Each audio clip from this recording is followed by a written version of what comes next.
রমজান মাসে 5 ধরনের ব্যক্তি আছে এমন যারা রোজা রাখবে ঠিকই, তবে তাদের রোজার কোনো দাম থাকবে না, মূল্য থাকবে না। এই কোয়ালিটির লোক যারা আছে তাদের কি সাবধান হওয়ার দরকারটা আছে না নাই? 1 নাম্বার, ওই ব্যক্তির রোজার দাম আল্লাহর কাছে 2 পয়সাও নাই যে ব্যক্তি রোজা রাখে জবানের হেফাজত করে না। অনেক লোক দেখবেন রোজা রেখে চায়ের দোকানে বসে বসে বদনাম করে, অমুকের ছেলে কি করেছে, অমুকের মেয়ে কি করেছে, চায়ের দোকানে বসে বসে গীবত শুরু করে দেয়। চাচা সাহেব, অমুকের মেয়ে খারাপ, অমুকের ছেলে খারাপ, আপনার কি খারাপ? কথা বলেন যুবক ভাইয়েরা। নিজেকে দেখেন, নিজে ভালো তো দেশ ভালো, নিজে ভালো তো গোটা বাংলাদেশ ভালো হয়ে যাবে, ঠিক না বলেন? জবানের হেফাজত করতে হবে, এটা বড় দামি একটা জিনিস। মনে রাখবা যুবক ভাইয়েরা, জবানের ছোট্ট একটা কথার দ্বারা পুরো সমাজটা ভেঙে চুরে চূর্ণ বিচূর্ণ হয়ে যায়, আর জবানের ছোট্ট একটা কথার দ্বারা পুরো সমাজটা আবার জোড়া লেগে যায়। এটা হচ্ছে মুখের খেলা। মুখের কথা সবচাইতে বড় দামি কথা, আর যার মুখের কথা মিষ্টি সবাই তাকে কলিজার ভেতর থেকেই ভালোবাসতে শুরু করে দেয়, ঠিক না প্রিয় ভাইয়েরা? এজন্য 1 নাম্বার, জবানের হেফাজত করতে হবে।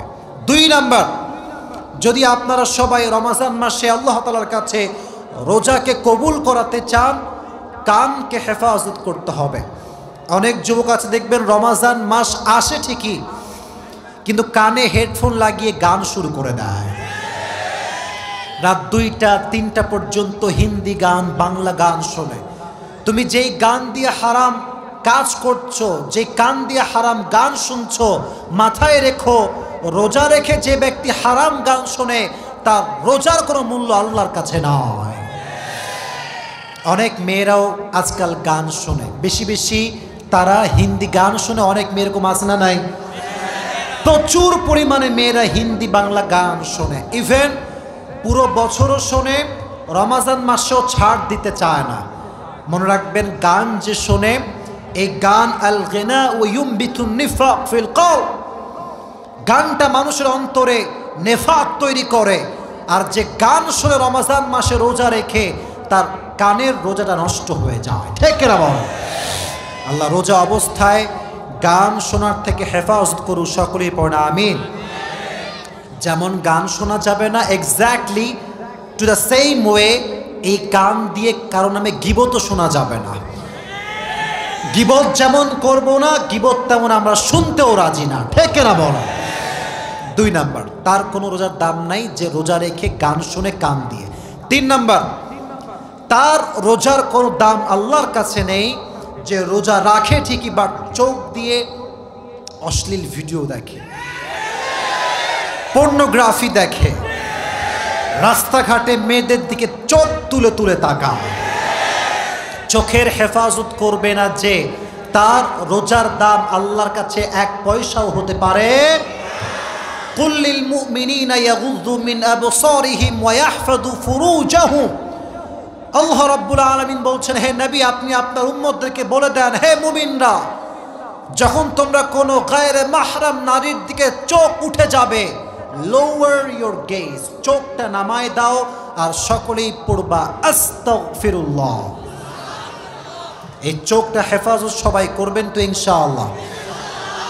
রমজান মাসে যুবক ভাইদের সবচেয়ে বড় প্রবলেম, মেয়েদের সবচেয়ে বড় প্রবলেম কি জানেন? দেখবেন রমজান মাসে অনেক যুবক আছে, অনেক মেয়ে আছে, সারা রাত কিন্তু তারা ঘুমায় না। তারা ভাবে সাহারি করে ঘুমাবো, আর সারাটা রাত ইউটিউবে নাটক, সিনেমা, পর্নোগ্রাফি দেখে দেখে জীবন যৌবন নষ্ট করে ফেলে দেয়। রমজান মাস সামনে আসছে, আমরা চোখকে হেফাজত করবো, রাজি আছেন তো ইনশাআল্লাহ? 3 নাম্বার। 4 নাম্বার, সেই ব্যক্তির রোজার দাম আল্লাহর কাছে নেই যে রোজাও রাখে আবার মাস্টারবেশনও করে, হস্তমৈথুন করে, রোজা রেখে হস্তমৈথুন করে। যে রোজা রেখে হস্তমৈথুন করে তার রোজা সেই মুহূর্তে ভঙ্গ হয়ে যায়। মেহেরবানি করে রোজা রেখেছো কেন? নিজের নফসকে কন্ট্রোল করবার জন্য। রোজা রেখে কোনো নারী কোনো পুরুষ এই মাস্টার বেশনের মতো জঘন্যতম কাজ করতে পারবে? আল্লাহ বোঝার তৌফিক দান করুন, সকলে পড়া আমিন। 5 নম্বর, and that is the last point that I would like to share with you, সেটা কি জানেন? রোজা রেখে যে হারাম খায় তার রোজার দাম আল্লাহর কাছে নাই। সাহরিও খায় হারামের টাকায়, ইফতারিও খায় হারামের টাকায়, আছে না নাই?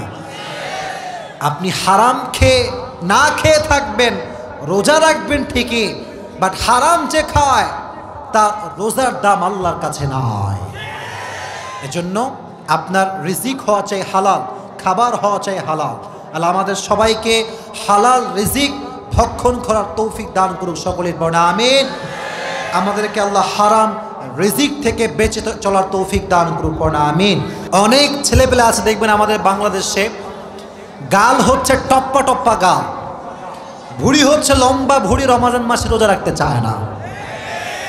এরকম যুবক বাংলাদেশে আছে না নাই? জিম করে বডি ফুলায়, ইয়া বডি, কিন্তু রোজা রাখার সময় হুজুর পারি না, এত না খাইয়া থাকতে পারবো না হুজুর। ওরে বাটপার, তুমি বডি বানাও, জিম করো, আর রোজা রাখতে পারো না, তোমার মতো কাপুরুষের সন্তান আর কেউ হতে পারে না। আজকাল তো সমাজে গাঁজাখোরের কোনো অভাব নাই। ইয়াবা, গাঁজা, কি যে একটা বাজে অবস্থা আমাদের সমাজের ভেতর হয়ে গিয়েছে, আপনার কোনো ধারণা নাই। সামনে আসছে রমজান মাস, দেখবেন মানুষ রোজাও রাখবে, তারাবিও পড়বে, তারাবি পড়ার পরে দেখবেন ধুমাইয়া মোড়ের দোকানে বিড়ি টানতেছে। না, এরকম লোক নাই? আছে, আছে। এই লোকগুলো যখন রমজান মাসে আল্লাহওয়ালা হয়ে যায়, যখন এদের দিকে তাকাবেন, আমি কোনো ক্রিটিসাইজ করছি না, দেখলে মনে হবে ইয়ার আভি কে আভি জান্নাত সে ভাগ খায়া হ্যায়। কিন্তু রোজা রেখে বিড়িও টানে, মানুষের নামে গীবত করে বেড়ায়। রোজা রেখে যে ব্যক্তি নেশা করে, যারা নেশাগ্রস্ত, সব সময় মদ খায়, বিড়ি খায়, নেশাগ্রস্ত, এদেরকে আল্লাহ রমজান মাসে ক্ষমা করবে? মোটামুটি কমপ্লিট হয়ে গিয়েছে। আপনাদের পেট তো খালি আছে নাকি? একটু আগে আসেন তো, আমার একটু সামনে আগে আসেন, সামনে। হ্যাঁ হ্যাঁ, ওরাও আগে আসবে, আপনার সামনেরও জায়গা পাবে, একটু সামনে আগে আসেন। এ বোঝে না কি রে, বোঝে না রে, একটু সামনে আগান, আপনারাও একটু।